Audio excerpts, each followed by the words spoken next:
Okay, exhaustion of administrative remedies. So,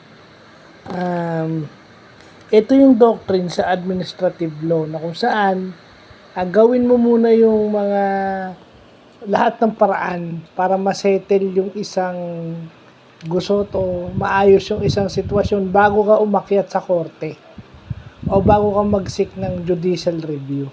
So, yun yung ibig sabihin. Ibig sabihin, kung kayang ayusin mo muna bago mo iakyat. Bago mo i-escalate dun sa judicial body, siguraduhin mo muna nagawa mo muna lahat ng paraan, maayos yun.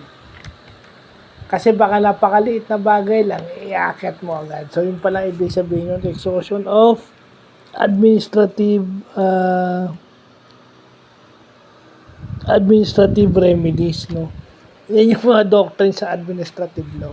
So, maganda na pag-aaralan natin yan kasi bukas, Administration Code of 1987 naman tayo, yung quasi legislative. Yun ang ano natin bukas. So, yun lang.